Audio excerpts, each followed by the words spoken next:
man of mystery. Seems everything about you smoke and mirrors, Jack. All I can tell you is I ain't always been a cop. Now, to protect himself and his family, Take the kids upstairs. a man of peace has declared war. I don't appreciate being threatened.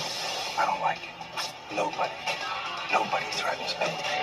Steven Seagal, Keenan Ivory Wayans, The Glimmer Man, rated R. Now playing at a theater near you. So yeah, this was kind of that point where Steven Seagal's star power was kind of dipping down, and Keenan Ivory Wayans really did not know what his career path was going to be. Was he going to stick with comedy? Was he going to do more action films like this? Because he also did A Low Down Dirty Shame, which was not a good film at all. But at least that movie was better than this movie. I mean, wow, this is a film that is just... It just doesn't work. The chemistry between Steven Seagal and Keenan Ivory Wayans just doesn't work here. It's not Wayans' fault. Wayans is trying the best he can with this. It's Steven Seagal who really is struggling to keep up with the movie and what they're trying to do here. I mean, the guy can't be funny in real life. Like, he can't be funny in a role like this and play himself and, like, make fun of himself. Like, he did an executive decision where he kind of where it was kind of a bold move for him to be killed off halfway through the movie, even though he was one of the main stars of it. But here, it's like a precursor to his direct-to-video movies that he would eventually make from this point on going forward, and it's just like their chemistry does not work well here at all. Wayans is trying his best here, but the real problem is with Steven Seagal, trying to keep up with him, trying to establish a comedic chemistry. Like, you need that in a buddy movie like this. If you can't get that, then your movie is completely destroyed, and sadly, that's the case here. I mean, it's just not enough for... Wayans is trying his best to hold on to this as much as he can, but he's just failing to do anything of note here. It's not that funny. It's not that engaging. The story isn't even all that clever. It's not that intriguing at all. It's a film that just really doesn't work on any level, shape, or form. It's a huge mess. It was a huge bomb at the box office, and like I said, it was kind of the end of Steven Seagal's star power at this point. It was starting to dwindle down. And again, Keenan Ivory Wayans just couldn't decide which direction he wanted his career to go at this point. But he would eventually make his way back to comedy in a few years. But we'll get to that when we get to that. But, yeah, The Glimmer Man is not a very good movie. So let's step away from that movie and actually talk about a really good movie. In fact, one of my all-time favorite movies came out this weekend. And that is Tom Hanks' directorial debut, That Thing You Do.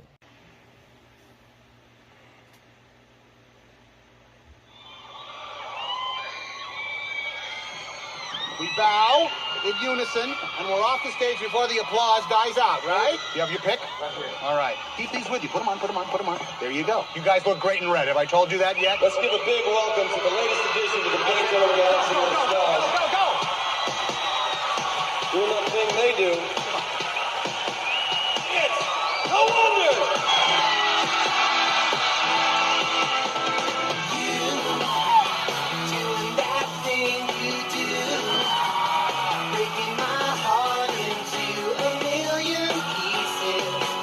Mark that day. Wonderful wonder.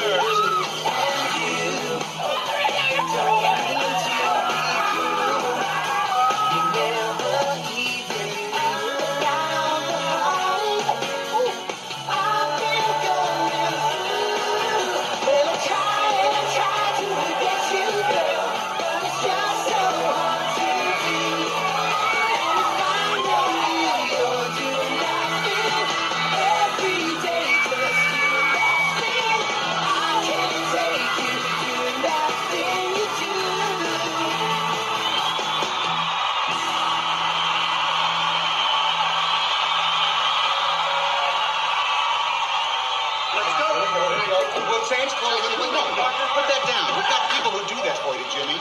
You got a hit record, for God's sake, on the place and label. So as I mentioned before, this is actually very high on my top favorite movies of all time. Number 11, actually. It's that close to the top 10. I mean, I love this movie. What makes it work as a whole? There's just so much here that I think works really well here. I think the story works very well.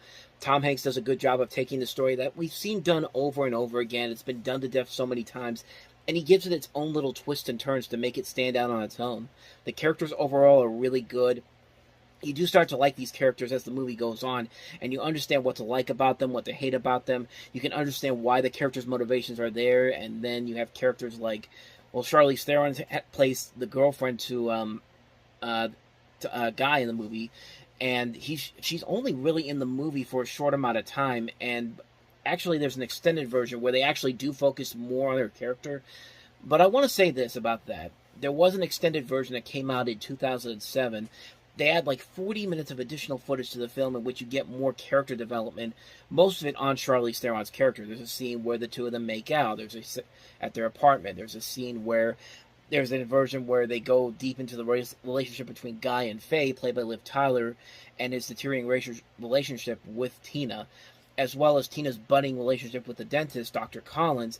And it's also revealed here that Tom Hanks' character is not only gay, but he's in a relationship with a man played by, of all people, Howie Long. That Howie Long from the Los Angeles Raiders back then, and who's now an analyst on Fox, who's been an analyst for a number of years on Fox.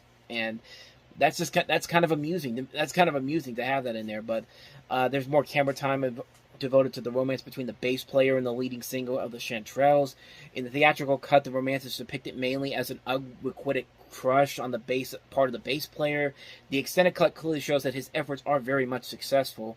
At the end of the extended edition, rather than becoming a studio drummer at the recommendation of Del Paxton, Guy actually becomes a disc jockey for the jazz station and records a documentary series on interviews with legendary jazz musicians. And honestly, you can see why a lot of these scenes were left on the cutting room floor of the original release, because quite frankly, I didn't really think you needed to add all that stuff back into the movie. I think the original cut alone works really well on its own. It's well paced enough. It did much of the job that I think Hanks was trying to show, and there's hardly any scenes that feel like that needed to be taken out. With this, a lot of what they add in feels unnecessary. I should also note that around the time that this came out, there was also a director's cut that Fox put out for Big, which adds another half hour of deleted footage, and again, it's completely unnecessary. It's cool to see that footage, but it's kind of like my argument with Planes, Trains, and Automobiles. It'd be cool to see that additional footage that they took out of the movie, but what they gave us with the original Planes, Trains, and Automobiles cut that we got works fine as it is. And I think the original cut for this should have added more of the relationship between Guy and Tina, because in the original cut, she's only in the movie for about 5 minutes, maybe a little bit more, but they could have added some more scenes with her. I wouldn't mind that too much, but the extended cut is just unnecessary. It doesn't really serve a purpose to be put together, because the original cut is at a reasonable 108 minutes. It's a much better film than the extended cut is, but that's just my opinion on it. So, but really the best thing about the movie is the music, and the music in this is really damn good. I mean, the best song in the movie is That Thing You Do. It's a song that just, whenever you listen to it, it's just stuck in your head, and you immediately start tapping along, start wanting to sing along. When that played in the trailer, I'm trying my best not to start singing along, because I will do just that. I mean, it's that good of a song. It captures the style of music from the 60s with a little bit of the rock music of the 90s. It's just a catchy song, man. There's a lot of the movie that I really love in the original cut. It makes it one of my favorites. Great characters, great music, a great story, great fun to watch all around. It definitely deserves a rewatch and a resurgence, and I'm glad to see that it is getting a resurgence in the last couple of years. Definitely watch this movie. Watch the original cut, avoid the director's cut, because you will be more than satisfied with this original cut that they had. And I kind of wish Tom Hanks would direct more movies, because the last one he did was Larry Crown, and that was 15 years after this movie came out, and even that one was not that good of a movie. I kind of wanted to go back to do something like this, That Thing You Do again. I don't know if he'll ever do it, but I'd really like to see Tom Hanks tackle another directorial effort here, because his first time out, he nailed it right out of the park. This is such a damn good movie. I can't recommend it enough. That Thing You Do, see it. You're doing yourself a huge disservice by not doing so. Check it out. So with that said, let's go ahead and take a look at our next movie, and that is the third installment of the Mighty Ducks series, D3. Since its inception, Eden Hall Academy has taken great pride in its tradition of excellence. And so today, we proudly open our doors via full scholarships to a truly gifted group of student athletes. Hi, we're the Ducks. The Mighty Ducks are back. School looks stuffy, but we'll loosen it up, huh, Coach? I'm not going to be your coach this year, Charlie. They've got a new coach. What's the one thing all great teams have in common? Great coaching. Don't try to suck up to me, Everman. They've got a new school. Every Monday, you'll have a practice quiz. And anytime I feel like it, you'll have a surprise exam. But it's the same old duck attitude.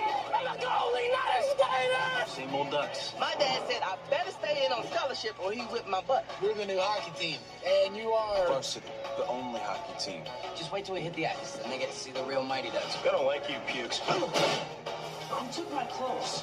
Oh, man. We gotta respond. Ever see what liquid nitrogen does to your clothes? Ducks. The Ducks are dead. You're breaking up the best thing any of us ever had. It's time to grow up. JV varsity games on Friday. Then we'll show the whole school what a joke you really are. I want a piece of these guys. This fall, the coolest team on ice is learning there's more to playing the games It's not just about hockey. than they ever imagined. We need to beat the varsity, but the board could take away your scholarships. Don't be careless, but don't be too careful either. I told them that you were the heart of the team. You cannot be afraid to lose. You know we're gonna hurt you. Bring it on.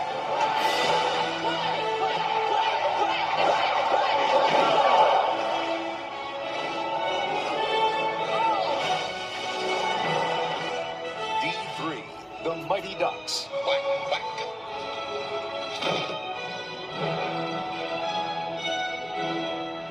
Yeah, you can kind of guess that this is pretty much just the same movie as the last two, only without any of the heart or the enjoyment to it. I like to compare the Mighty Ducks movies to the Pitch Perfect series because they're kind of in the same pathway. The first movie was a surprisingly enjoyable film. Second one is a lot of fun. It's definitely not as good as the previous film, but it does have its elements. Third film just kind of ruins it all the way through. It's just kind of like, let's just do another movie because we need to make it a trilogy. And I'm not kidding. This one was pretty bad. I mean, it's just such a lifeless movie on so many levels. You know, Jeffrey Nordling, who plays the new coach in this, God help him, he's trying his best here. And he just comes off as diet Emilio Estevez. I mean, Emilio Estevez himself doesn't really do a whole lot in the movie. He's kind of half-assing it. Like, he doesn't do anything noteworthy or important. I think honestly, the clips you saw in that trailer there, I think that's pretty much all the footage of him in the movie. He's really not in the movie for that amount of time. And I really did try to give this one a fair shot, but honestly, it just seems like a movie where they just ran out of ideas and of what you could do with these characters and just said, it basically feels like Disney wanted the trilogy, so rehash it, just do something different. Don't do the same thing over and over again. If they did something different, they would have been an actually better movie, but you can just tell that zero effort went into this one whatsoever. I can barely remember a damn thing that happens in this movie. It has no memorability to it. There's no enjoyment factor from it. It's just dull. It's lifeless. It's a waste of money, and it shows that there was nothing redeemable to it at all. Like, you should have just ended the D2, but you didn't. You let this come out. You got your trilogy, and you ended the series on a real downer of a note. I mean, what more do I have to say about it? D3, The Mighty Ducks, definitely did not deliver on the same level as the first two movies. So, with that said, on to the next movie, and that is Jennifer Tilly, Gina Gershon, and Joe Pantoliano in Bound.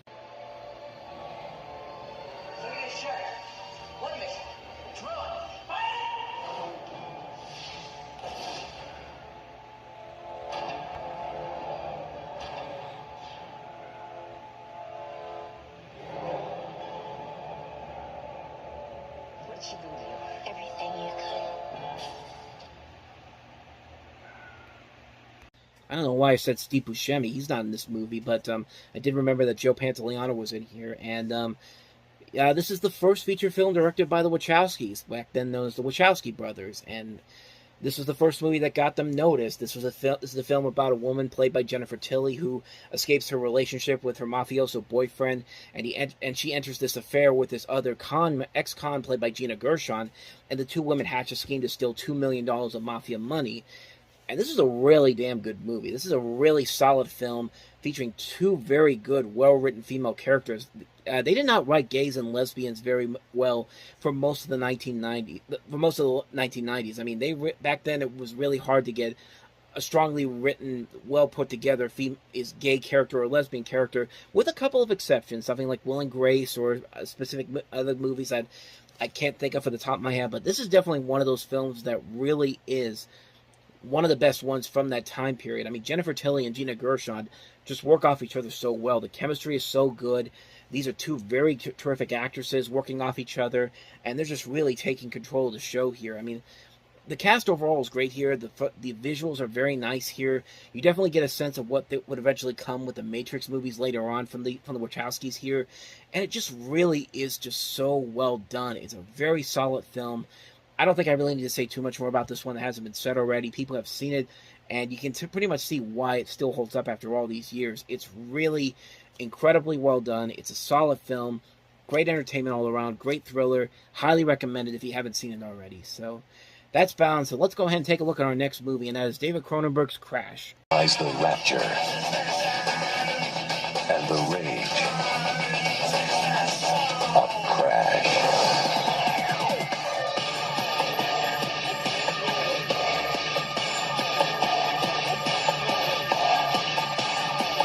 Alliance Releasing invites you to fasten your seatbelt. You coming?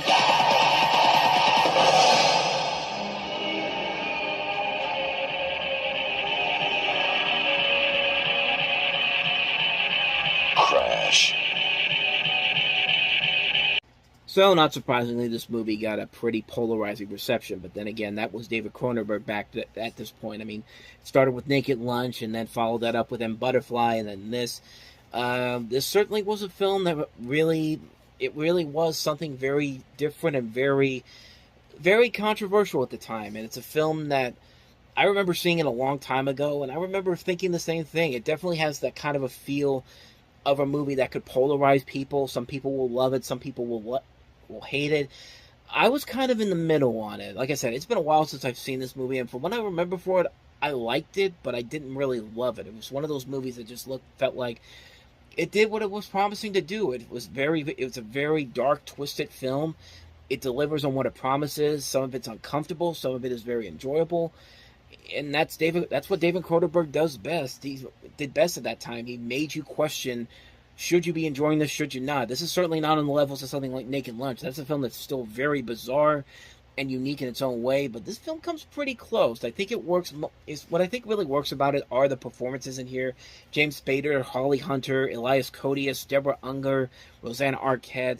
The idea is very good. The story is very clever, and it does get uncomfortable watching some of these scenes get pretty graphic at times.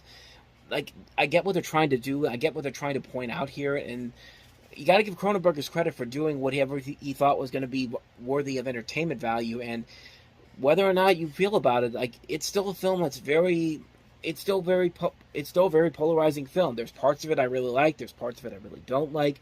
I'm glad I saw it, but it's one of those ones where you question whether or not did he make an actual good film or did he make something terrible, and you never really know. And really, that's kind of what I like about some of these type of movies. Like, you guess it, you have to make the decisions for yourself on whether or not, on how you should feel on it. And I think that makes it one of the more unique experiences I've ever had with a film like this. Like I said, it's not a good. It's a mix of a good film and a bad film. Definitely somewhere in the middle. I've only seen it one time, but the one time I saw it, I thought that was very interesting. And I don't know if I'd have to see it again to see if it holds up after all these years, but like I said before, when I saw it, I thought it was okay, and I definitely could see a lot of polarizing controversy coming from this, and it definitely shows. So, that's Crash. Let's go ahead and take a look at our last movie that we have here, and that is Infinity. You upset? Nothing much. So how are things? Fine. Working with the most wonderful people in my field. Well, I'm here with you. It's terrible, isn't it? Why aren't you afraid of what you're doing? What is going on here? Why are you so happy? I'm married to you. I think I'm a very lucky woman to have Richard Feynman for a friend. The extraordinary true love story of a genius and the woman who knew him by heart. Matthew Broderick and Patricia Arquette. Infinity. So as you can tell, that's Matthew Broderick playing the physicist in here, Richard Feynman, who actually directs this movie. This is the only movie he's ever directed, and this film is actually written by his mother, Patricia Broderick.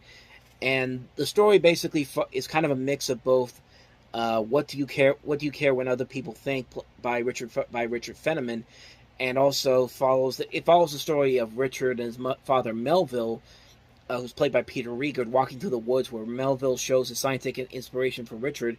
And in 1934, both him and Arlene, played by Patricia Arquette, are in high school and their romantic relationship starts. Arlene gets sick with tuberculosis. They move to Los Alamos, New Mexico, where Arlene follows him later to a hospital in Albuquerque, where she dies. And the film basically ends with Fenneman crying at the sight of his red dress Arlene had pointed out. It feels like a film that's kind of pretentious. I've never seen it before. I didn't even know Matthew Broderick even directed the film. I'm just reading what it says on Wikipedia, which I probably gave away the spoilers for you if you really are interested in seeing this. But, I mean, I don't know. It feels like a film that feels like Matthew Broderick trying to get an Oscar baitish type of film. And I don't know. It doesn't have bad reviews on here, but it doesn't have anything that makes me want to say, I really should check this movie out. It feels like a movie that was trying to get an Oscar push, but it never really did, and it feels like the story has been done over and over again, and that's pretty much all I got for you. I haven't seen the film, so I can't really say if it's good or not, but that's pretty much all I know about this one, Infinity.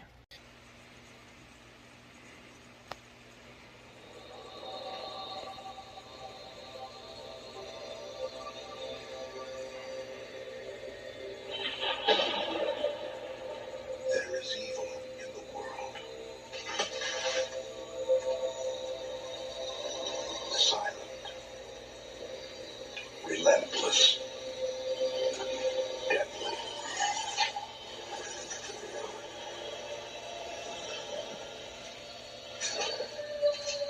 A force of nature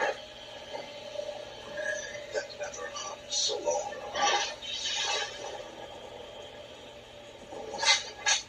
Without warning. Without mercy. Without equal. Because evil is forever.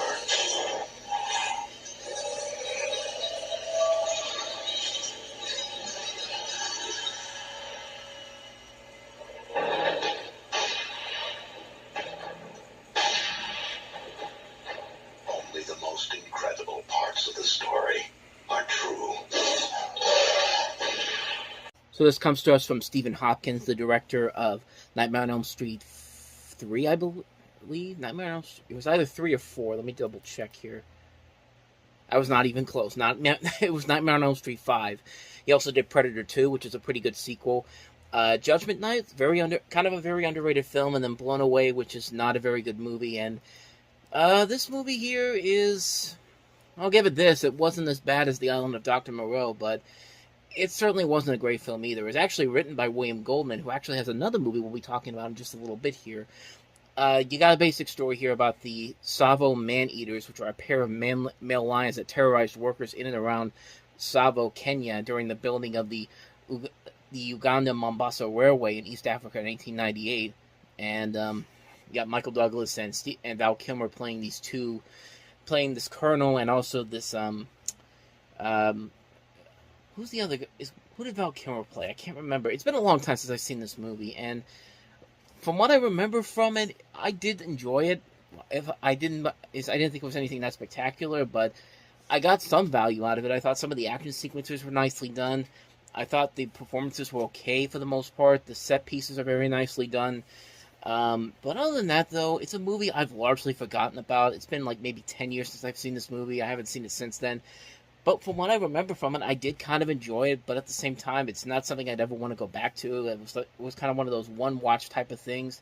But from what I remember from it, I don't think it was the worst ever, but it certainly wasn't one I really wanted to check out again anytime soon. So, take that for what you will. It's a film that I've largely forgotten about, but from what I did remember, kind of liked it, but have nothing really else to really go for it. Basically, what I'm trying to say is that good for a one-time watch, but you'll probably never want to watch it again. So, let's go to a much better movie, probably the best new release of the weekend that we have here, and that is Gina Davis and Samuel L. Jackson in Rennie Harlin's The Long Kiss Goodnight. Hello, girls. Caitlin, come help me in the kitchen. Hurry up, because I forget where it is. That's her mom. She's got amnesia. What if you couldn't remember your real name, your first kiss, or your last goodbye? I don't remember. Honey, you have an ETA on that carrot? Slow it. And then suddenly, I used to do this. I'm a chef. Yo! without warning, Give me something else. Celery. Italian. all your memories Name's Charlie. I'm coming back. came flooding back to you, Yeah, Charlie. All the time. one bullet at a time. I got movement on Samantha Kane. You're kidding. I mean, I have a lead on someone. May still have some of her stuff. This man is going to help me find some things out so we'll be safe. Your full name is Charlene Elizabeth Baltimore. This could be trouble. My name is Samantha Kane. No, forget all that. I'm in the PTA. Then quit. You're an assassin working for the United States government. We have 24 hours. We find her and we kill her. Run for your life!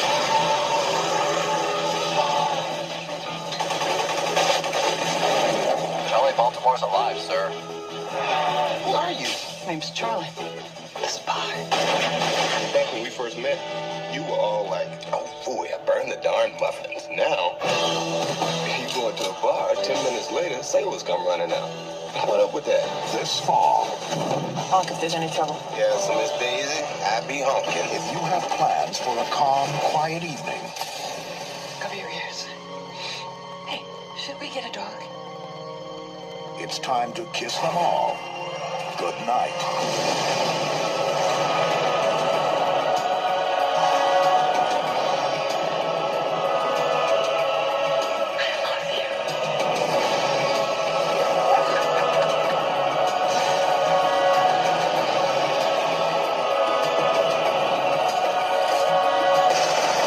Gina Davis, Samuel L. Jackson, The Long Kiss Goodnight, directed by Rennie Harlan.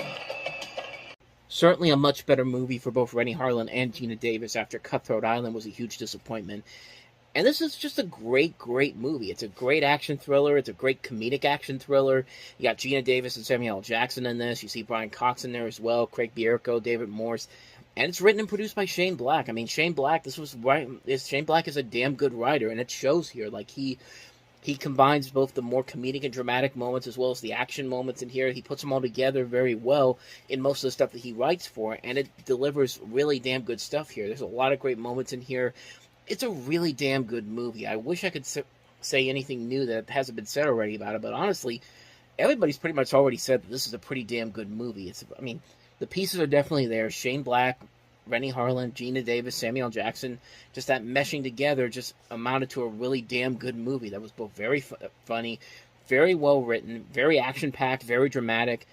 It just it's just working on so many levels, and I wish I had some more to tell you, but honestly, there isn't any more I could probably add to this that hasn't already been said already. If you haven't seen this movie, I highly recommend checking it out. The Long Kiss Goodnight, definitely a really damn good movie that deserves a lot more attention. But you probably already know that, since most of you have probably seen it already. But anyway, let's go ahead and take a look at the next film, and that is Gene Hackman and Chris O'Donnell in John Grisham's The Chamber.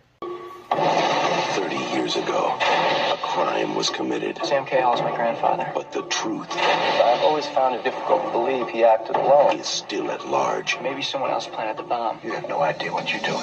Chris O'Donnell, Only person on this earth that gives a damn whether you live or die. What do you think you're doing here? Gene Hackman, Touch my kid. I'll kill you! always look behind you. The Chamber starts Friday, October 11th at theaters everywhere. Universal trying to capitalize on two other John Grisham movies that have been John Grisham books that have been turned into successful movies, The Firm and The Client, and also Time to Kill, 3 movies actually. You got Chris O'Donnell from Batman Forever, Gene Hackman. We had looked at a couple movies of his from a couple weeks ago in Extreme Measures, which was not a very good movie. And this is also written by William Goldwyn and ghostwritten by Phil Alden Robinson, who actually wrote it under the pseudonym Chris Reese. And usually when you do that, it usually means the movie probably isn't all that great. And I think this was around the time that they were getting on people for using Alan Smithy's name for a project that they didn't believe in. And When you watch the film, you could definitely see why. This is a major, major miscalculation, not only for Ron Howard and Brian Grazer, who are the producers, but for James Foley. I mean, James Foley did Glengarry Glen Ross, and in this year, he also did the far superior film Fear. I mean, William Goldwyn's a great writer. John Grisham, usually when you turn his stuff into movies, it usually turns into good stuff, but here, this is just something that we've seen done over and over again. It's not creative. It's not very well written. It's a shame, too, because you're wasting so much talent in here. Not only Chris O'Donnell, Gene Hackman, Faye Dunaway's in this movie, Lita Rochon, Raymond J. Barry, Robert Prosky, just a phenomenal cast in here. And they're just kind of wasted here. It just felt like that Universal was just trying to copy the successes that both Paramount and WB had when they adapted their Grisham's other stories, The Firm, The Client, and Time to Kill. But those were done a whole lot better because they had better writers on there, they had better talent on there, cast-wise, directing-wise. Here, the script here just really wasn't all that strong. I feel like they just took one of John Grisham's stories and just said, we need to make our own hit based off of one of his works. And sadly, they picked a story that's been done to death so many times. They don't really bring anything new to the table here, and it just kind of falls apart pretty quickly. Not much more you can say about that one. The Chamber is one that's largely been forgotten. So, on to the next film. Liam Neeson as Michael Collins. Price of freedom is the blackening of my name. I will gladly pay it. The New York Times says Michael Collins is passionate, sweeping, and entertaining.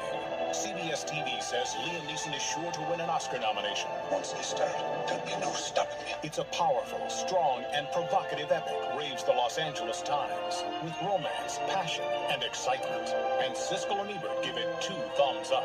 Michael Collins, rated R.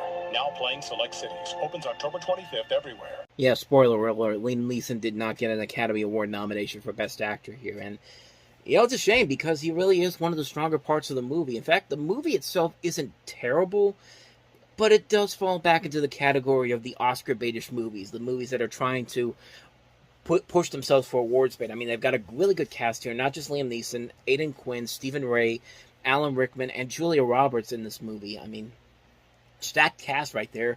Neil Jordan coming off The Crying Game. I think this was actually this is actually the film that he did after Interview with a Vampire, if I'm not mistaken. Let me just double check here. Yeah, Interview with a Vampire, and then before that it was The Crying Game. But as far as the movie itself goes, I feel like that's one of the I feel like the best thing about the movie was the performances, and the story itself felt kind of generic. Apparently, there's a lot of historical inaccuracies to the story too.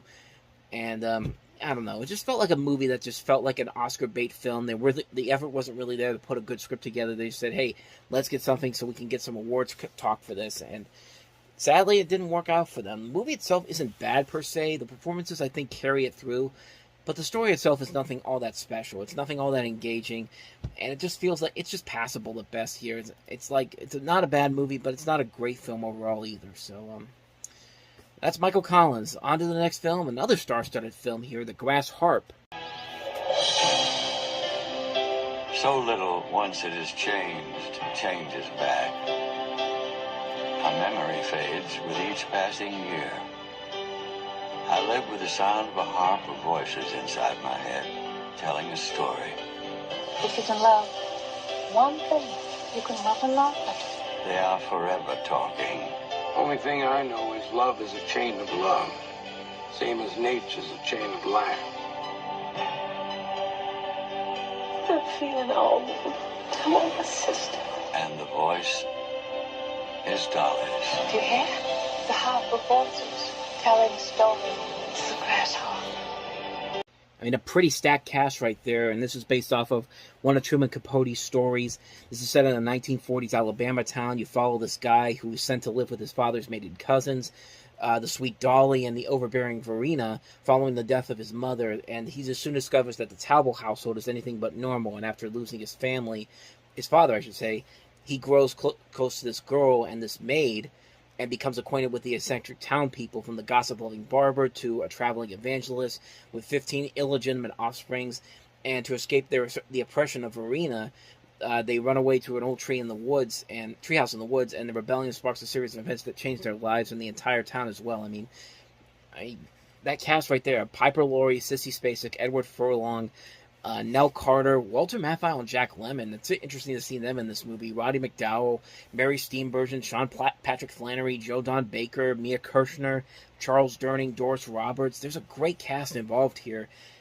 I don't really know if the movie's any good or not because I haven't seen the film, but that cast alone makes it kind of interesting to see, but I don't know. I don't know if it's any good or not. I think the reviews for it were pretty good for it, but it's largely been forgotten because it wasn't a big hit. I don't know. I mean, it could go either way. I've never seen it before, and that's really all I can say about it, is that it came out this weekend, and it's got a good enough cast that makes me kind of want to see it. But so that's The Grass Harp. On to the next movie, and that is Trees Lounge.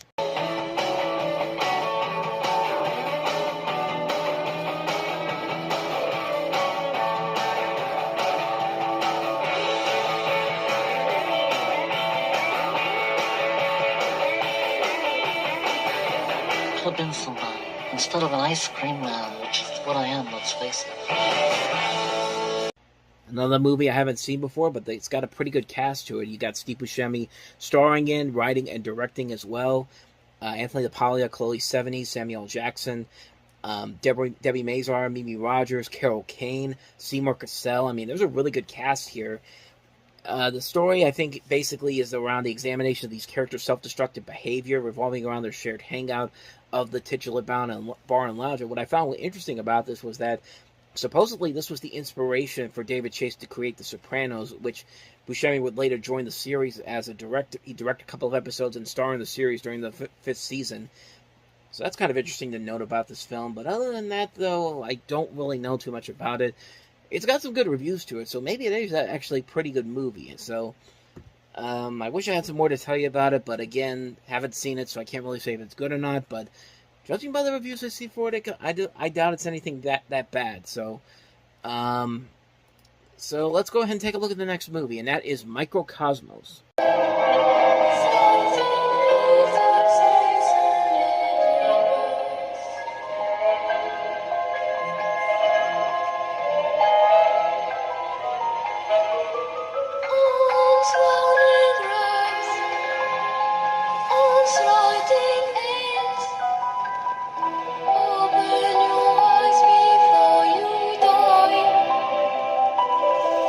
I used to see the video cover for this all over the place, at this mantis on the front there, and they actually show it in the light, but I had no idea what this movie was.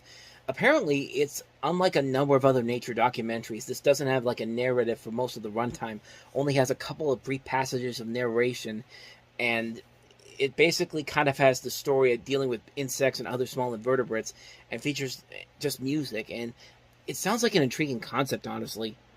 I'm just kind of curious of how they did this story without really a whole lot of dialogue. I mean, maybe it's something kind of similar to like The Bear, where they just took a lot of footage from all these different scenes involving this bear and put a narrative around it. I think they did kind of the same thing to that. So I don't know. This could actually be something pretty interesting. Like I said, I used to see the video cover for this so many times back in the 90s, but I just never got around to seeing the film. But my interest is kind of piqued on this one. I kind of want to see what this one is like. So let's go ahead and take a look at the next movie, Beautiful Thing. Nice. Beautiful Thing.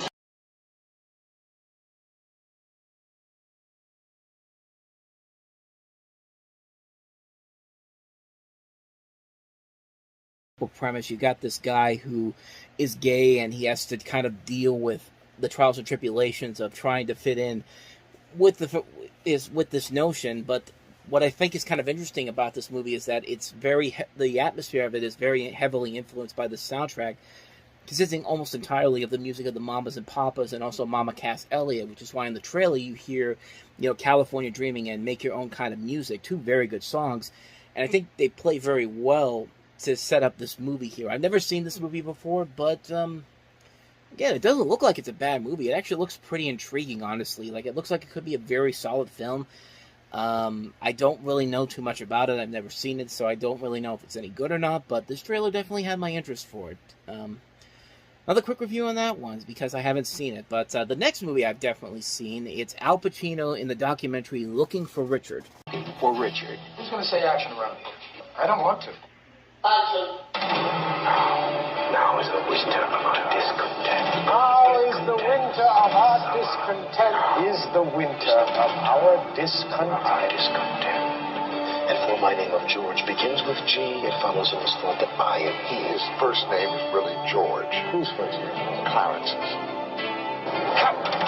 Fox Searchlight Pictures presents Shakespeare, what do you know about Shakespeare? They're not going to get Richard III. I can't even get Richard III. They're doing this kind of Shakespearean acting. We're getting $40 a day and all the donuts we can eat on this project. Just tuned right out. We just kind of made out in the back row. Al Pacino's Looking for Richard. And the reason why I've seen this movie is because about almost 10 years ago, honestly, when I went to Half Price Books for one of their Black Friday sales, they had a box set with called Pacino and Actor's Vision, and this was one of the movies on that set, probably the most notable movie on that set. And it's a very interesting looking documentary that I got a chance to see, and it basically is a hybrid film. You have both a film performance with selected scenes of William Shakespeare's Richard III, which Al Pacino was in, and a documentary element which explores the broader element of Shakespeare's continued role and relevance in pop culture. And you got all these different celebrity cameos in here: Vanessa Redgrave, Kenneth Branagh, John Gielgud, Derek Jacobi, James Earl Jones, Kevin Kline, Alec Baldwin's in there, so is Aidan Quinn, Winona Ryder, Kevin Spacey. Like, there's a lot of people in this movie. It's a very interesting look in adapting the William Shakespeare's work for modern times, which coincidentally Fox would actually have is the big adaptation of William Shakespeare's Romeo and Juliet come out the very same month, which we'll eventually get to in a couple of weeks. But this is a pretty interesting documentary. That said, I was talking about Pacino and Actor's Vision. Actually is a really good set. There's 3 other movies in there. I can't remember the names of them at this moment, but I highly recommend looking for that set. I found it at the Half Price Books for about maybe $25, which you could probably get it cheaper nowadays. But if you can find it, definitely get it, and definitely watch this movie. You will not be disappointed by it at all. It's a really good documentary. So go ahead and check that out. So let's go ahead and take a look at the next movie, Love Is All There Is. Classic story.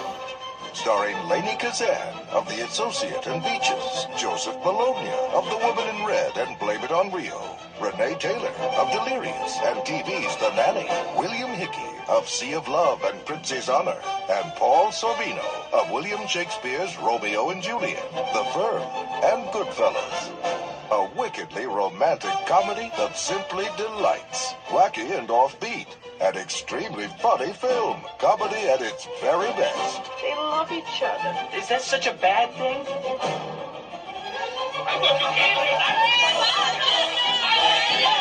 Love Is All There Is.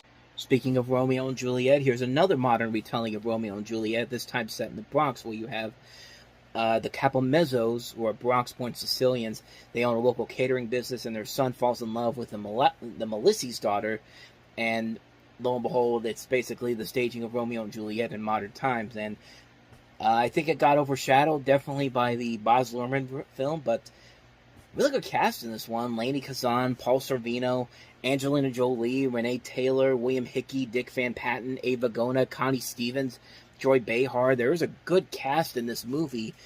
I just don't know anything about it. I never even knew it even existed until I looked it up. So I don't know. I don't know if it's any good. I don't see any reviews from where I'm looking at right now, but I mean, it does look like it could be pretty funny if given the right people involved in it.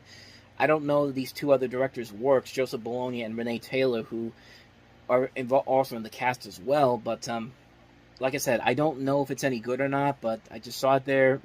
Bring it up here. On to the last film, and that is Bitter Sugar.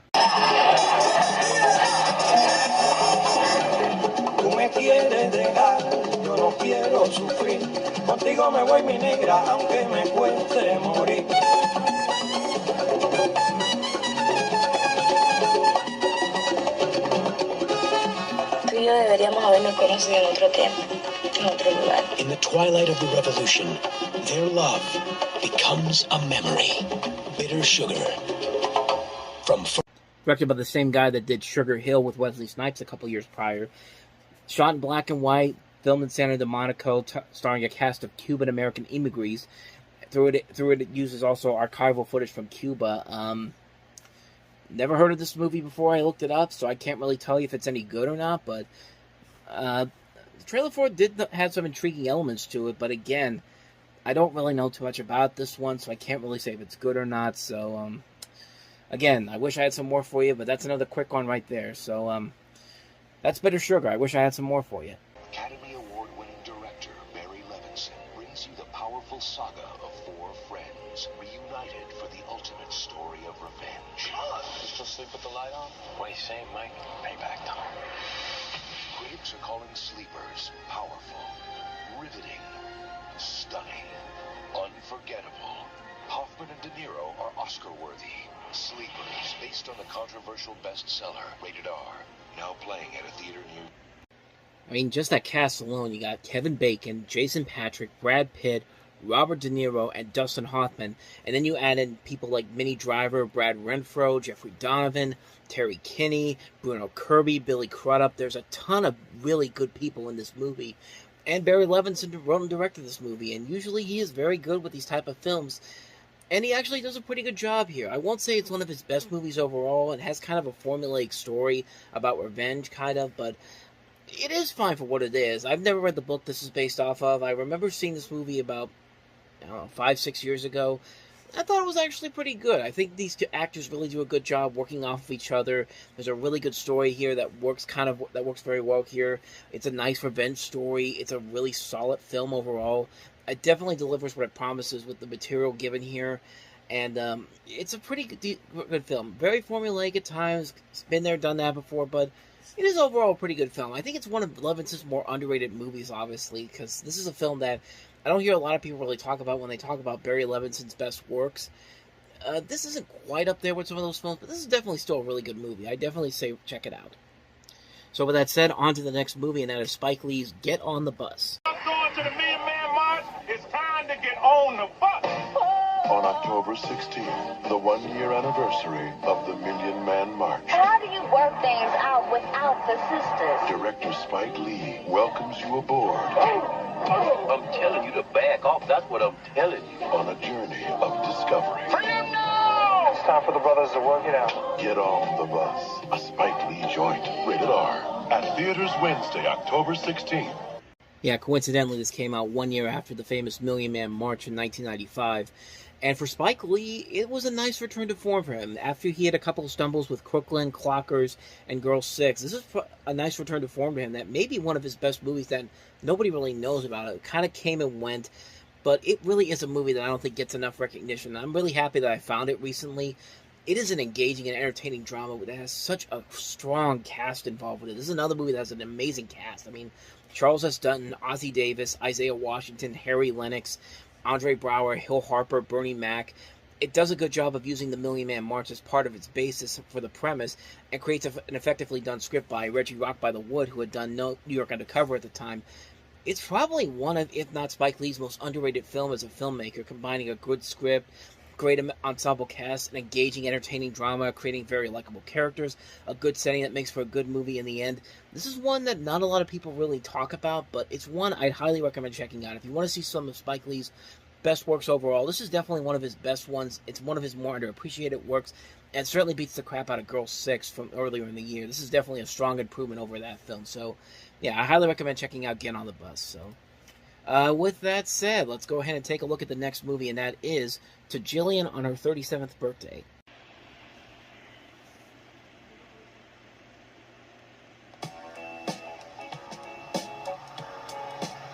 Do you know about this weekend?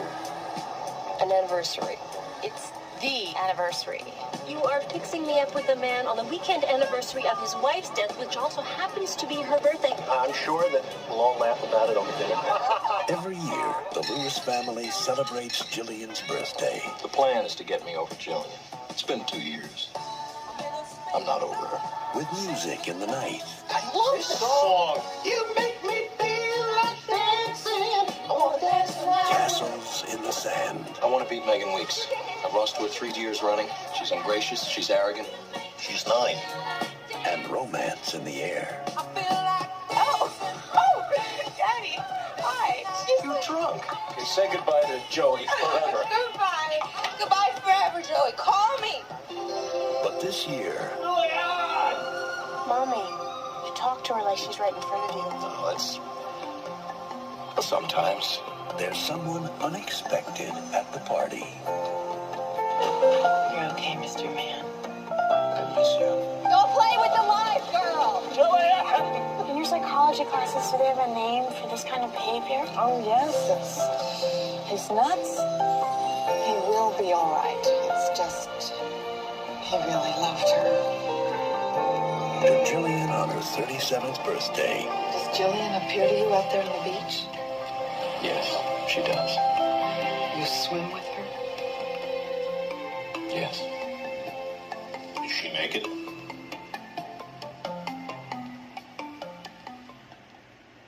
Yeah, a film that definitely has its heart in the right place. You basically have a story of a father and daughter struggling to come to terms with the tragic death of their wife and mother, who is in this movie played by Michelle Pfeiffer. The father is played by Peter Gallagher, and the daughter is played by Claire Danes. And it's a script by David E. Kelley, and David E. Kelley usually is very good. I really like a lot of his stuff, but man, this just feels like a movie that is very manipulative. It feels like a film that has not a whole lot of life to it, honestly, quite literally. I mean, it doesn't feel like a film that really knew exactly what it wanted to tell. And it doesn't help that David E. Kelley and Michelle Pfeiffer were married at the time of this. They still are, but it's one of those things where you never work with your spouse, and this is one of those examples why, because I feel like there should be so much more here that should work about this movie, but it just doesn't work as well as I think they wanted it to. I think there's so much there that it doesn't really... there's no real flow to the story overall. It doesn't really work very well. It feels very manipulative. It feels like an Oscar baitish type of performance. I will say the one constant in this movie is the younger actors really do get their chance to shine here. I mean, not only Seth Green, Freddie Prinze Jr., but Claire Danes as well. And this came out a couple weeks before she would star in Romeo and Juliet, where she really got a chance to show what she could do. But as far as this film goes, it's kind of a major disappointment, especially with the talent involved here. A story that could work, but you needed a fresher script, and you needed some better ideas to kind of make this stand out on its own. For what it is, this is something you'd see on Lifetime in the middle of a Sunday afternoon, and it probably should have just stayed as a Lifetime original movie, but yeah, it should have been a lot better considering the talent that they have on board here. So that's To Jillian on her 37th birthday. Now let's get to probably the best movie of the entire weekend, which is Swingers with Vince Vaughn and Jon Favreau. Swingers is the most fun you'll have at the movies this holiday season. I don't want you to be the guy in the PG-13 movie everyone's really hoping makes it happen. I want you to be like the guy in the rated R movie. Entertainment Weekly calls it a terrific new comedy. It's so exhilarating it makes you want to applaud. It's hugely original and laugh-out-loud funny. Baby, you are so money and you don't even know it. It's the year's most winning comedy. So how long do I wait to call? 2 days is like industry standard. Swingers, rated R. Well, how long are you guys going to wait? 6 days? Now playing select cities. Of course, this film was also the launching point for Doug Liman, who went on to become a top action director with The Bourne Identity and later Mr. and Mrs. Smith, and it was a really good film. It's a really solid film with these breakout performances, not only Jon Favreau, Vince Vaughn. I mean, Steven Spielberg saw him in this and say, hey, I want to cast you in The Lost World Jurassic Park, and that kind of catapulted his career. It also kind of brought the swing revival back into the 1990s. Big Bad Voodoo Daddy took advantage of that, and the movie is just slick. It's very funny. It's the movie that I think a lot of people were trying to copy with Pulp Fiction. They wanted to make the next Pulp Fiction. This was the next Pulp Fiction, and it did have a lasting legacy to it. I mean, when Cartoon Network is doing a bumper that is literally a parody of a scene from this movie with Bugs Bunny and Elmer Fudd, you know you've definitely gone somewhere. No messages.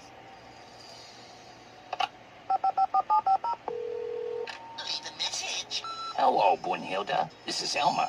I met you tonight at the bowling alley. I just wanted to say I had a great time, and I'd love it if you'd call me. My number is... Leave a message. 555-3833. That's it. I just want to leave my number. Okay.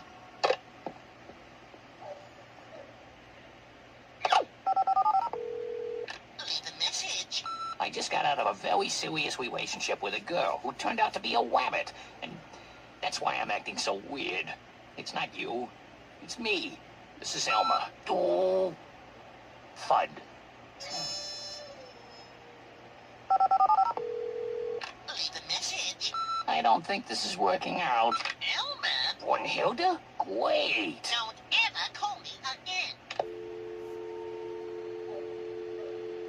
I mean, no kid knows what Swingers is, but you pretty much cemented your legacy as a lasting impact film by having that happen to you. But I got nothing else to say about this movie, man. It's a fantastic film, very slick, very funny, very stylized for the time.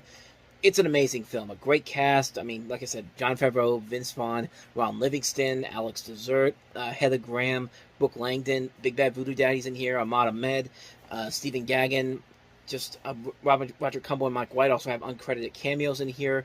I got nothing else more to say about this movie, man. This is a really damn good movie. If you haven't seen it, definitely check it out. I really think you will not be disappointed by this movie at all. It's a great film. It's one of those must-see movies, honestly. Swingers. With that said, let's go ahead and take a look at the last movie, Christopher Eccleston and Kate Winslet in Jude. It takes 2 or 3 generations to do what I try to do. I'm still Joseph, the dreamer of dreams. Sometimes there isn't Stephen. Sees heaven open up even as they're stoning him.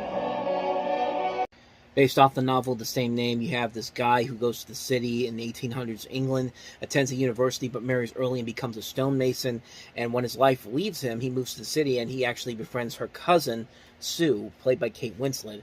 And that's pretty much all I know about the movie. Like I said, it's based off of a novel by Thomas Hardy, Jude the Obscure, and it's one of Christopher Eccleston's earlier film roles, I think. I don't think he really cemented himself as a leading actor at this point. I could be wrong on that. Don't get me wrong. If I am, I'm sorry for that. But he has said in the past that of all the films he's done, it's the one he stands by. It's the one he'd like people to come back to, and the rest of them is much of a muchness. And I'd come back to it except I haven't seen it before. I never even knew it even existed until I did the research on this weekend. I don't doubt it's probably pretty good. I mean, it's just probably a very good film, a really good cast. It's got some good reviews for it. Directed by Michael Winterbottom, who also did 24-Hour Party People.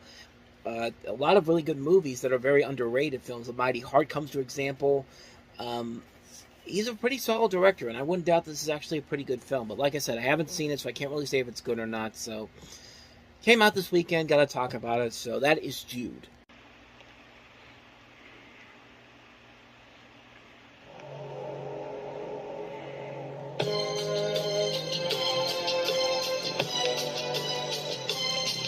As I walk through the valley of the shadow of death, I take a look at my life and realize there's nothing but lack in the power. I've been in my hand.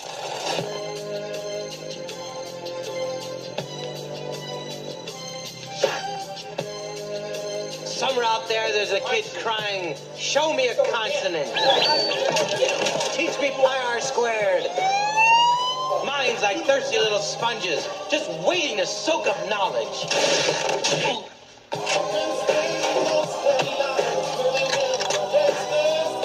Our assistant principal is still missing. Oh, Willie, 24 carats, $24. Oh, no thank you, I already have it. I know it's deaf. What's whack? What's straight up booty? How was your first day? Not bad. The power and the money and the power. Now, this is your textbook for the semester. They open like this. You know, you're different from everybody else. I mean, most of the boys I know just want to stare at girls' breasts. You know what I mean? Sorry, what? Don't you think the kids would enjoy a nice song with a melody? What you got, Holmes? Like a rhinestone cowboy. I think I may be reaching that.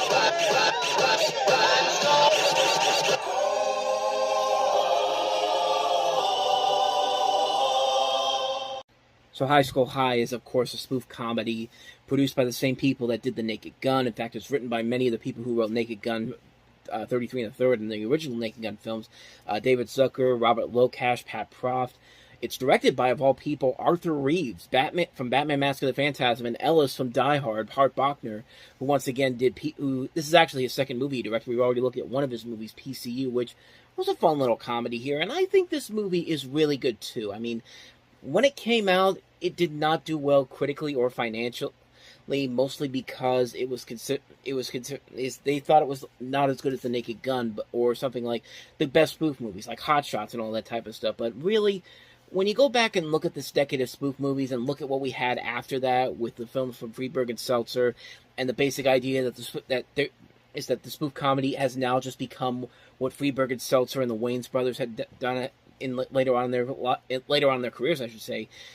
Yeah, these movies actually have a much more special place in my heart now compared to what we have nowadays when it comes to spoof movies of the 2000s and 2010s. I mean, this is a really damn good movie. It's a very funny movie. It parodies a lot of things, mainly Dangerous Minds, but also other movies like The Principal, Lean on Me, The Substitute, Stand and Deliver, Grease, Blackboard Jungle. You know, we've seen this done over and over again. I mean, it's something that's been done even before Dangerous Minds kind of made it cool again. And this is a spoof movie basically on that type of film, and it's a genuinely funny movie. There's a lot of really funny moments in here. The comedy is still very strong. The jokes I'm about to say the jokes are very funny, but that's pretty much the same thing. But the comedy is very strong. The writing overall is really good.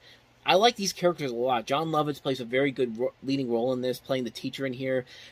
You also have Tia Carrere from Wayne's World, Mekhi Phifer, Louise Fletcher, Melinda Williams, Brian Hooks. Just a really solid cast overall here, and it's a funny movie. Is it Naked Gun or Airplane quality? No, I think the Naked Gun and Airplane are definitely the much better movies, but it's still a really hilarious movie. I have so many moments in here that I can name off the top of my head that make me laugh so hard. I mean, the record scratching scene is one. Like this is the scenes. It's like the scenes in the classroom where he's trying to figure out how to get to these kids, and he's chained to the desk and all that. The stuff we see in the trailer, and there's other stuff too. It's hilarious stuff. It's just hilarious stuff all over this movie. Not all of it works, but at the same time, it's still very funny stuff. I really cannot recommend this movie enough. If you want to see a good old-fashioned spoof movie like the good old days, this is definitely one of those movies that's worth checking out. It got shunned when it came out, but it is going to have a following in my heart, at least over the last couple of decades. I can't recommend it enough. High School High, definitely worth the time. So with that said, let's go ahead and take a look at our next movie, and that is Stephen King's Thinner. He's amazed you, surprised you, and brought your nightmares to life. Now, Stephen King brings you the greatest horror of all. You killed my daughter, and I curse you. The weight loss is accelerating. There is no such thing as a curse. I'm being erased. Directed by Tom Holland, rated R. Starts Friday, October 25th, everywhere. So the Thinner in this is this guy who's an obese upper class lawyer. He ends up killing a person in a car accident, which is actually the daughter of this Romanian person who places a curse on him, and he basically makes him lose all this weight, and there's no way he can eat whatever he wants to, but either way he's going to die by the end of this movie. And of course this is based off of a Stephen King story when he was writing it under the name of Richard Bachman, and that's Robert John Burke from RoboCop 3, because heaven forbid he needs to be in another movie after RoboCop 3. But you have a good idea for a premise here, a good idea for a good horror film, but man, they really missed the mark on this one big time. I mean, not only is the lead character in here so annoying and so detestable that you hate him even more than you're supposed to, like, you can't get any enjoyment out of this movie at all. You can't get any enjoyment of this dude suffering like this, like, because the movie doesn't know what kind of a tone it wants to set. It doesn't want to be this insanely dark comedy or this really serious satirical story that they want to try to tackle here, but it just doesn't work here. And you've got real good talent here: Tom Holland, Michael McDowell. It's just Stephen King. But even then, Stephen King stuff, it's very so and so. Sometimes you get a good adaptation, sometimes you get a bad adaptation. This is definitely one of those bad adaptations. It's a film that probably had more promise to it than what we got on screen. But man, you hate this movie right from the get-go because you cannot stand any of these characters whatsoever. And it's just like, it just doesn't work. It's a movie that just really is just a mess on so many levels. It's a bad movie. It's not that scary. It's not that fun. It's not that enjoyable. It's a mess of a movie on so many levels, and you can see why it came and went. So that's Stephen King's Thinner. So let's go ahead and take a look at our next movie, and that is Whoopi Goldberg in The Associate. In case you haven't noticed, the women's movement, it didn't quite make it down to Wall Street. This is a man's world. Next time you're at a really important business meeting, try showing some cleavage. What? See what a difference a chest makes. I train you and you take my promotion? Right. quit. Laurel Ayers I have my own firm now. was having a hard time making it in a man's world. You're Laurel Ayers? I thought I was meeting two guys. My partner is a guy. What's his name? Until she made up a man of her own. His name? Cuddy. Cuddy. Cuddy? Better than Wild Turkey. She's created an imaginary partner. Is Cuddy in? He's never in.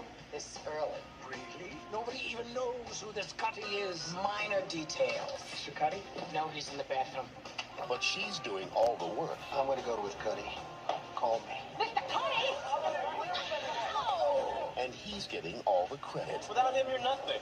What? Even when I create the perfect man, he ends up stabbing me in the back. What are you going to do? I'm going to perpetrate a great big whammy. Okay. I need a new look. Oh, rich, powerful, and male. White. White? Academy Award winner Whoopi Goldberg. Hello, my name is Robert Cuddy. Deeper. It's a miracle. He is coming this fall. Follow him. The most successful man on Wall Street is a woman. Ladies and gentlemen, Mr. Robert Cuddy. Oh my God! Mr. Cuddy! Mr. Cuddy! The Associate. What a man. Again, this is one of those movies where you could see where it could possibly go in the right direction, but it goes in the complete opposite direction. I mean, just the jokes in that trailer alone and the setup alone in that trailer should pretty much tell you to stay clear of this movie. And sadly, the movie basically just does that. It kind of goes just exactly like you think it will. It has a one-note joke to it. It doesn't really have anything that clever or interesting to say whatsoever. It's a bland comedy. It's not that funny. It's not that engaging. It's just the Tootsie formula all over again, mixed in with a little bit of Mrs. Doubtfire, which obviously are two better movies. And it just doesn't work as a film. I mean, it's not as offensively bad as something like White Chicks would be later on, as a couple years later, but it's pretty damn close. I mean, this is not a funny movie at all. Plus, the premise alone just really, it just doesn't have that. It just doesn't have that feel. If the one reason why this person is doing it is because, oh, we won't take a woman seriously, especially a black woman. It's just like, really, we're doing that stereotype now. It's just like kind of like again, this is something that could easily work in the right direction if you had the right people to work on it, script-wise and directing-wise. But it just doesn't work here in this case. It's a film that is a one-note premise. You can predict everything that's going to happen. You can predict that this is going to backfire big time. Everyone's going to realize that that Whoopi Goldberg's character actually is much smarter than they let on. And it just really doesn't work. It's a film that really has so much more promise to it, but if in the better hands, this would have been a great film overall. Could have been another Tootsie, could have been another Mrs. Doubtfire, but they just took the one-note approach and just went with it. It's just kind of like, I mean, it just didn't work. It's an unfunny movie. It's not that enjoyable. It's just not an enjoyable film. It's not an enjoyable film. It's not funny. It's not creative. It's just bland, mediocre, and doesn't really do anything new or creative to really stick out about these other films that are much better than this. What more do I gotta say? It's The Associate. So, with that said, how about another cross-dressing comedy? This one I think is at least better. I say think because I haven't seen it, but judging by this trailer, I think it's a lot better. It's the adaptation of William Shakespeare's Twelfth Night. From William Shakespeare comes a story that proves that sometimes clothes really do make the man. I am the man. The New York Times says Twelfth Night is a gleeful cross-dressing romp. I love this so. That's wittier than Birdcage and more fun than Two Wrong Fools. Husband! Twelfth Night has laughs, tears, action, beautiful women, and dashing men. Yellow in my legs. Twelfth Night, rated PG. Now playing. Was I right or was I right? Was it not a better movie than The Associate was? I haven't even seen the movie, and I can already tell you that this is a better movie than The Associate was. Of course, Twelfth Night is the story of this woman who disguises herself as a man to be with this guy that she really likes, but she ends up getting the lover of that person attracted to her, and This is something that we've seen done over and over again. This is not the first time the story's been adapted to movies or television. It's been done many, many times, sometimes in modern form with stuff like Just One of the Guys or She's the Man, Motocross, just a number of examples there.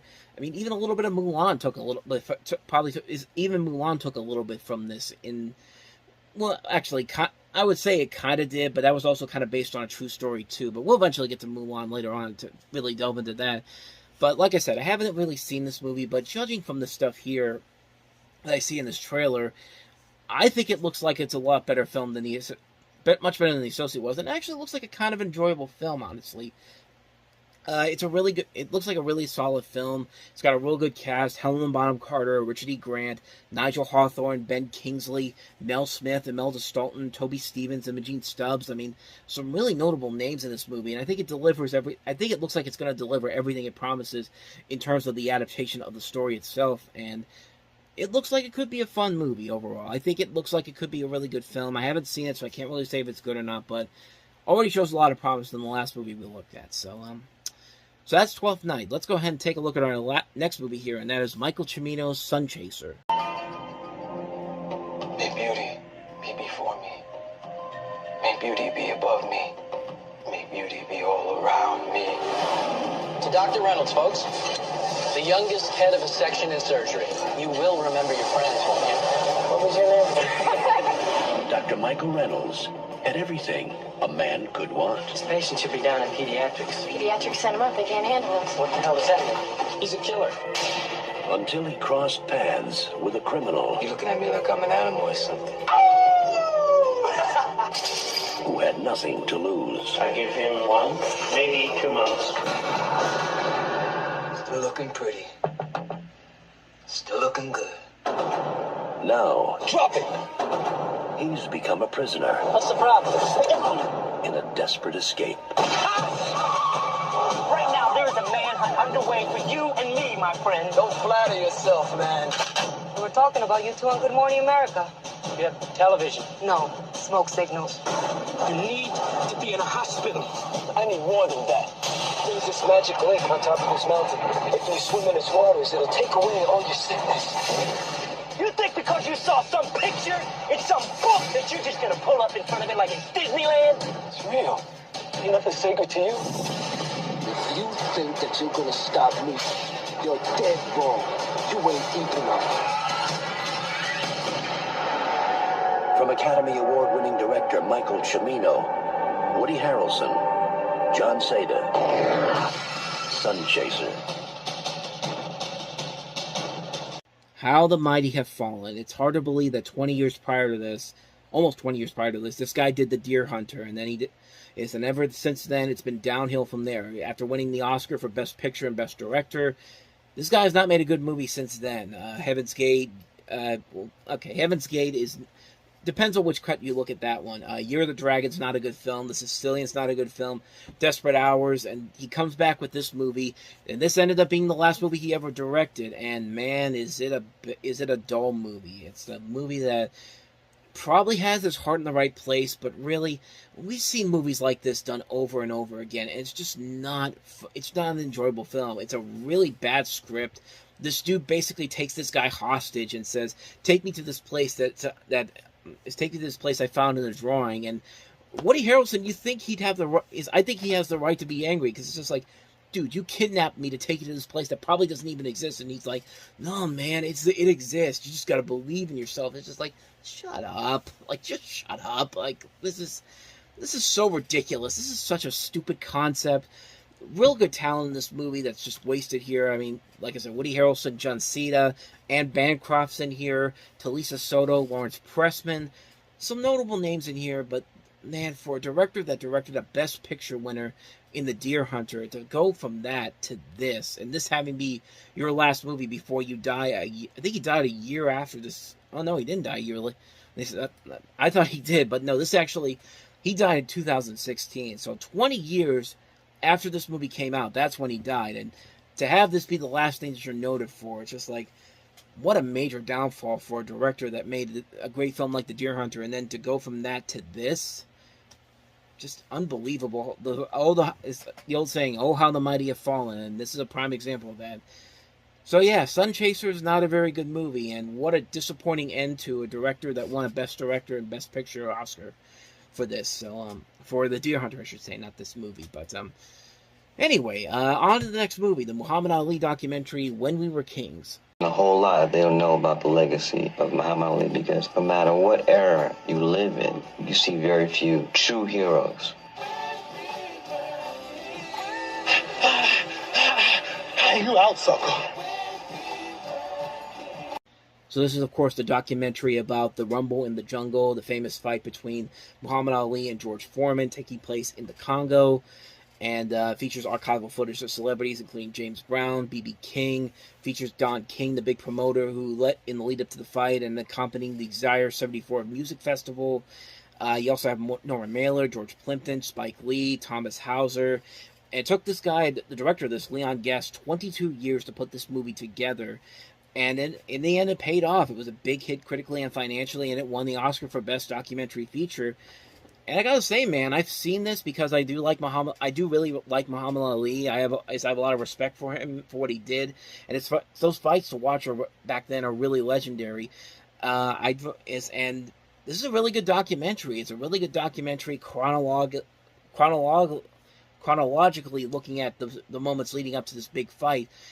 And it's just really good to watch. It's a really solid documentary. Even if you never knew too much about Muhammad Ali, you could definitely get a good sense of who this guy is watching this documentary. And I think they did a very good job of following the story very well here. It makes you want to watch some of those old fights. Because some of those, like I said, some of those old fights are really legendary stuff. There's some really great stuff to watch from those old fights back in the day. And I'm not really much of a boxing fan, but man, that stuff is just too good to watch. Watching Muhammad Ali do what he does best. And George Foreman as well, too. I mean, these were two of the best boxers of all time going at each other. And really, what much more do you need to say about this movie? It's a great documentary, probably one of the best overall documentaries of the decade of the 1990s. I highly recommend checking it out.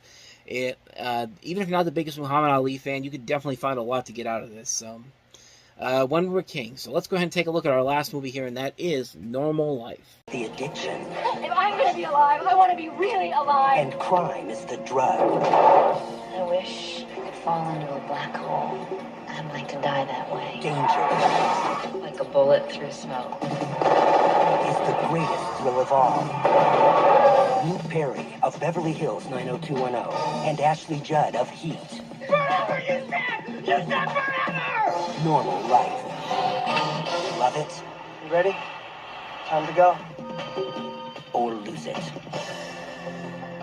course, this is directed by John McNaughton, whose first film, of course, was the controversial Henry Portrait of a Serial Killer. He's also done stuff like Sex, Drugs, and Rock and Roll and Mad Dog and Glory.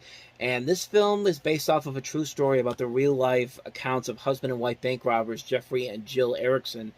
And the characters in here, played by Ashley Judd and Luke Perry, are pretty much based off of those characters here. And that's really all I know about this movie because I haven't seen it before.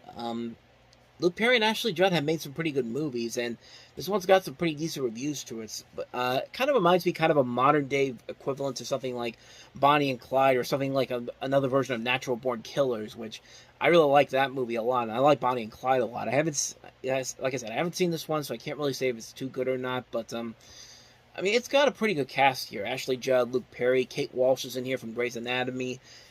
It looks like it could be a pretty good film. Like I said, I haven't seen it, so I can't really say too much more about this one. Came out this weekend. Wrap up the show with that one. That is Normal Life.